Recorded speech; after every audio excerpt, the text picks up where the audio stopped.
Chapter 25. Rapid Change. In the midst of the chaotic battle, Nakia's sharp, enhanced eyes caught sight of one of the alien mosquitoes spiraling down, crashing not far from their position. Rook, noticing her attention fixed on the downed craft, yelled over the din of battle, though she only heard it due to their internal communications. "Nakia, check it out! We need intel!" Without hesitation, Nakia, accompanied by a small group of modern conscripts and a few Spartans, sprinted towards the crash site. Their footsteps pounded against the ground, hearts racing with a mix of anticipation. For Nakia, it was an opportunity to retrieve weapons to fight against their own captors. For most others, it was for the intel. As they neared the downed craft, they slowed, approaching cautiously. The mosquito lay there, a smoldering heap of twisted metal and alien technology. Its sleek design was now marred with scorch marks and dents, the aftermath of the conscripts' relentless assault.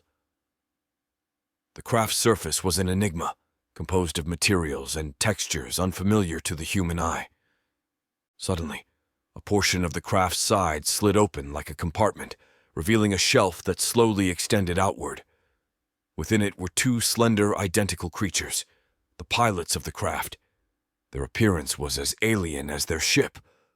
The Spartans, with swords still glowing from the energy enhancements, instinctively moved in for the kill. Their battle-hardened reflexes saw the creatures as nothing but the enemy. "No, wait!" Nakia shouted, holding out an arm to stop them. Her gut told her that this was a critical moment. "We need information from them. Hold your attack." The Spartans hesitated, looking towards Nakia with confusion and respect. They lowered their swords slightly, but remained on edge, ready to strike at the first sign of hostility. The modern conscripts, their weapons trained on the creatures, watched intently as the two beings stood up from the wreckage. Their bodies are slender and elongated, with limbs that branch out like roots or tendrils, ending in sharp, claw-like appendages. Their skin appears textured, resembling a fusion of bark and sinew, adding to their imposing stature. The heads of these creatures are distinctly alien, with no discernible eyes or mouths in a conventional sense. Their heads had multiple circular openings, reminiscent of a cluster of biological speakers or sensory organs. They also had multiple layered extensions that might function as part of a sensory apparatus or communication method. Nakia just wasn't sure. The silence punctuated only by the distant sounds of ongoing battle. Nakia stepped forward cautiously, her eyes locked on the alien beings. "We need to know who they are, why they're here," she said, her voice steady despite the adrenaline coursing through her veins. One of the Spartans, a burly warrior named Lysander, grunted in agreement.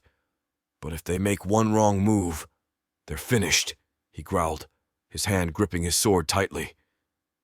The alien creatures, seemingly unfazed by the weapons aimed at them, stood still, their featureless faces giving away no emotion or intent. It was impossible to read them, to understand what thoughts, if any, lay behind those visages. Nakia, maintaining a safe distance, tried to communicate. "Why are you here? What do you want with us?" Her words felt futile, spoken to beings they knew nothing about. The conscripts waited with bated breath for any response, any indication of the aliens' intentions. Nakia's instincts, honed by battle, were suddenly alight with an inexplicable sense of trust towards one of the alien creatures. As she focused her attention on it, a strange connection seemed to form, an unspoken communication that transcended the barriers of language and species. "Who are you?" she asked, her voice tinged with a pleading note, as if she were speaking to someone she knew, someone deeply familiar. The conscripts around her tensed, ready for any sudden movement from the alien beings. But Nakia's attention was fixed on the creature before her, waiting for any sign, any clue to the mystery at hand. To their shock, the creature's form began to quiver and shimmer, like a mirage wavering under the desert sun. The Spartans and modern conscripts tightened their grips on their weapons, preparing for the possibility of an attack. Yet Nakia, driven by a gut feeling that she couldn't quite explain, ordered them to wait. Before their eyes, the alien's form shifted and morphed, transforming into a figure that was unmistakably human. The creature took on the appearance of Cora, Nakia's love and fellow conscript who had been missing since their first encounter on Eridani Fath. Nakia gasped, her heart pounding as she filled with surprise, confusion, and a glimmer of hope. Lysander, the Spartan warrior, reacted with suspicion and alarm. "They can take our form, look like one of us," he shouted, his voice filled with distrust and anger. Without hesitation, he lunged forward, his sword aglow with energy, aiming to strike down the transformed creature. "Wait, Lysander!" Nakia cried out, but her warning came too late. Lysander soared through the air, his sword aimed at the creature that now bore Cora's likeness. In a swift, almost fluid motion, the second alien creature intercepted Lysander. With an inhuman speed and strength, it grasped Lysander's wrist, stopping his attack mid-air. The Spartan warrior was held aloft, suspended just off the ground, his toes barely scraping the dirt. The alien's long, clawed fingers wrapped around Lysander's wrist, the sword dangling helplessly as he struggled against the creature's iron grip. The conscripts watched in stunned silence, the situation unfolding in a way none of them could have anticipated. Nakia stepped forward, her mind racing to make sense of what was happening. Was this truly Cora, somehow transformed by alien technology, or a deception, a trick played by a species they knew nothing about? Nakia watched as Lysander, the Spartan warrior, dangled helplessly in the air, his sword now merely a symbol of his thwarted intent. A part of her wanted to laugh at the absurdity of the situation, but her focus was riveted on the figure before her, who bore the familiar face of Cora. As her helmet retracted, revealing her face, Nakia stepped past Lysander, who was still flailing and demanding to be released. She approached Cora with hesitation. "Is it really you?" Nakia asked, her voice a blend of hope and uncertainty. In response, Cora reached out and embraced Nakia, pulling her into a passionate kiss, an affirmation of their shared past and the deep connection between them. The surrounding conscripts watched in stunned silence, the battlefield momentarily forgotten. Pulling back slightly, Nakia asked, her voice tinged with confusion, "Why? Why are you and the others attacking us?" Cora's expression was solemn as she replied, "They are the sirens of Tenebris. Let me show you." Gently, she touched her forehead to Nakia's, initiating a memory transfer. Through the flood of images and emotions, Nakia saw Cora's surrender to the sirens of Tenebris, the alien race that had taken her and her fellow conscripts. She witnessed their healing aboard the sirens' ship and the enhancements made to their already modified bodies. Cora's memories revealed a harrowing tale. The sirens were once conscripts of the Drexarians, just like them, but were abandoned when their numbers dwindled. Nakia saw the sirens' last stand on their home world, betrayed and exploited by the Drexarians, who then turned to humans for their more aggressive and prolific breeding cycle. Fueled by a deep-seated vengeance, the remaining sirens turned their weapons against their former masters and escaped, embarking on a millennia-long quest for technology and allies to exact their revenge. Cora's memory showed that over the thousands of years, the sirens' population grew slowly. They sought out not just technology, but also understanding and liberation from their past enslavement. In Cora and her conscripts, the sirens found willing allies, no longer bound as conscripts but as partners in a shared cause. As the memory transfer concluded, Cora pulled back, her eyes meeting Nakia's. The depth of the shared experience between them was magnificent. Nakia, her mind reeling from the revelations, struggled to process the enormity of what she had just learned. The sirens of Tenebris, once victims like them, had transformed into a force seeking justice and retribution against the Drexarians. And now, Cora, a fellow conscript, stood as a bridge between their past and a possible shared future. Lysander, still held in the air by the siren, shouted, "What's happening? What did she show you?" Nakia turned to face the conscripts, her expression one of newfound understanding. "There's more to this war than we ever knew," she said, her voice steady. "The enemy we face is not just fighting us. They're fighting their own enslavement. We need to rethink our strategy, our alliances. Most of us came here because we had no choice. I came here for weapons to fight against our captors. We are leaving with something much better." The revelation about the sirens of Tenebris, once conscripts who had turned against their Dryxarian oppressors, cast the battle in a new light. It explained the strict regulations on the conscripts' weaponry, particularly the prohibition of arms that could harm the Dryxarians themselves. This piece of information resonated deeply with the conscripts, who had long questioned the limitations imposed upon them. Upon hearing Nakia's words, the siren holding Lysander gently released his grip, granting him his freedom. Lysander, still recovering from the shock of being effortlessly subdued, took a moment to regain his composure. He then approached the siren with a newfound respect, extending a warrior's greeting, an acknowledgement of the siren's strength and the shared warrior spirit that transcended their differences.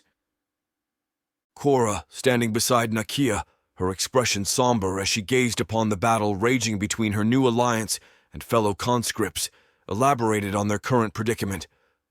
"We have no choice," she explained. "Our fight against the Dryxarians is not just a battle. It's a necessity. We must destroy them at all costs. They've taken everything from us, and we cannot let them continue their reign of terror." The words struck a chord with Nakia, who felt the weight of Cora's resolve. The siren's struggle was a mirror to their own, a fight for freedom, for the right to exist without the chains of subjugation. Nakia, standing face to face with Cora, expressed their dire need for weapons capable of confronting the Dryxarians. As she spoke, realization dawned on her. She had inadvertently revealed this crucial information without knowing where the ancient warrior's loyalties lay. The proverbial cat was out of the bag. Cora's gaze shifted to the sirens of Tenebris, engaging in a silent, psychic conversation. After a tense minute, one of the sirens spoke. The sound emanated oddly from the circular openings on its head, an alien form of communication that was both fascinating and unsettling. Reaching back into their crashed ship, the siren retrieved a glowing container filled with pills and handed it to Nakia. "We only have a few with us, enough for those here plus one," the siren explained. "Take it, and you will have access to all functions of your tech, including weapons. Choose the quantum disruptor. It is the weapon we wielded against the Dryxarians in our time." Nakia, intrigued and cautious, took the container and removed 2 pills, passing it around to the others. She then voiced the concern that lingered in her mind. "How is this going to help us if the battle kills everyone?" Before anyone else could respond, Lysander, with his thunderous voice, interjected, "They retreat." His statement was bold, a declaration of the potential outcome of using such advanced technology. The sirens, turning their featureless faces towards Lysander, gave what could be interpreted as a look of surprise, or at least as much of a reaction as its enigmatic visages could convey. Lysander's strategic insight cut through the tension. "You retreat. It'll look like we scared and defeated you, giving the Dryxarians a false sense of security." His plan was bold, a feint designed to manipulate their enemy's perception. Turning to the siren, Lysander's curiosity piqued. "Hey, will this thing make me transform into you?" Without waiting for an answer, he quickly popped the pill into his mouth, a look of anticipation on his face. The siren, tilting its head slightly, replied in its unique way of communication.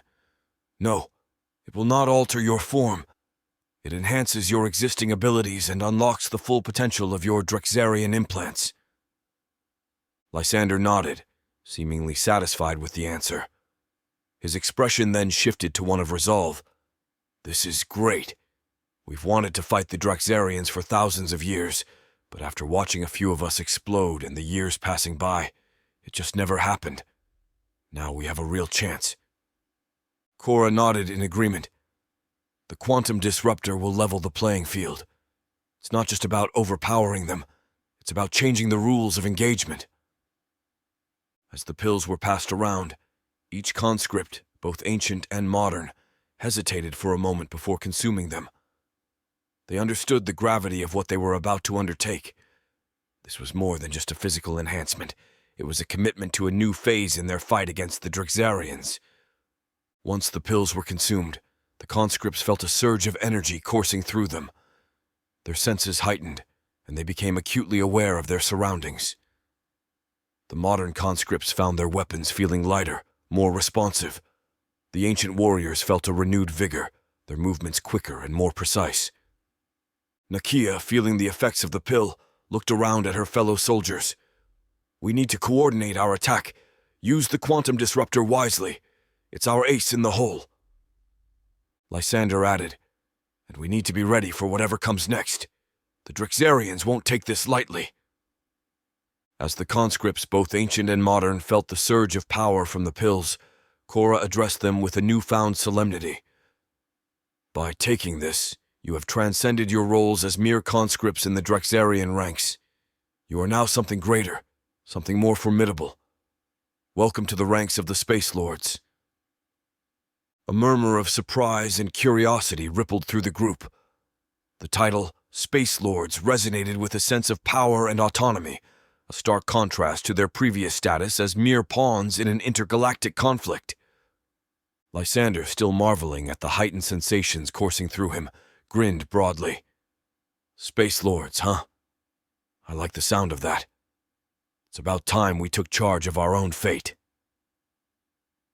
Nakia, feeling the weight and responsibility of this new title, nodded in agreement. "As Space Lords, we have the power to change the course of this war. We're not just fighting for survival anymore. We're fighting to end the Drixarians' control over us and others." The conscripts, now Space Lords, felt a renewed sense of purpose for their destinies. They were no longer bound by the limitations and directives of their captors. With the enhanced abilities and the quantum disruptor at their disposal, they had the means to challenge the Drixarians on equal footing. The Siren and Cora, observing the transformation in the conscripts, prepared to enact their part of the plan, retreating to simulate defeat. The Space Lords readied themselves for the renewed assault. The battlefield was set for a dramatic turn of events, with the erstwhile conscripts now empowered as key players in the cosmic struggle. Cora advised the newly christened Space Lords to return to the battle. "Keep this information tight. That's the plan, and it's going to happen soon," she said, her tone indicating the critical nature of their strategy. Nakia felt a surge of satisfaction at the turn of events. Not only had they gained a significant advantage with the quantum disruptor, but she also realized that the ancient warriors shared their desire for freedom. The Spartans and Romans, despite being from a different era, yearned for liberation as much as the modern conscripts did. The Space Lords quickly regrouped and rejoined the fray. Rook and Nakia gathered all the commanders, both ancient and modern, to brief them on the imminent plan. The air filled with anticipation as they relayed Cora's strategy. Rook, his voice carrying over the din of the battlefield, addressed the commanders. "We're running low on ammunition. It needs to happen now. If the Sirens retreat when we're out of ammo, it'll look too suspicious." The commanders nodded in agreement, understanding the delicacy of their timing. Turning to Nakia, Rook held out his hand for the last pill from the Sirens. Without hesitation, he swallowed it, his resolve unwavering. The commanders watched, recognizing the significance of this act. Rook was fully committing to their cause, embracing his role as a Space Lord. With a decisive nod, Rook then gave the order upon the pill taking effect and receiving the signal now psychically linked with Cora. "Fire everything you have!" His voice resonated with authority. The battlefield erupted in a fury of gunfire and explosions. Every conscript, ancient and modern, unleashed their remaining firepower, directing a relentless barrage at the mosquito ships. The sky lit up with a fury of energy and projectiles, a final, desperate assault to give credence to their ruse. Amidst this overwhelming onslaught, the mosquito ships began to retreat, pulling back towards the portals in the sky. The conscripts watched as their enemies disappeared into the swirling gateways, vanishing from the battlefield. A cheer erupted among the ranks, one of relief and triumph. Rook, watching the retreat, knew that this was just the beginning. The battle on Eridani 5 was over, but the war was far from finished. With the Sirens' retreat, they had successfully executed their plan, sowing seeds of overconfidence among the Drixarians. As the dust settled and the noise of battle faded, the small group of Space Lords stood together. They had taken their first step towards turning the tide in their favor,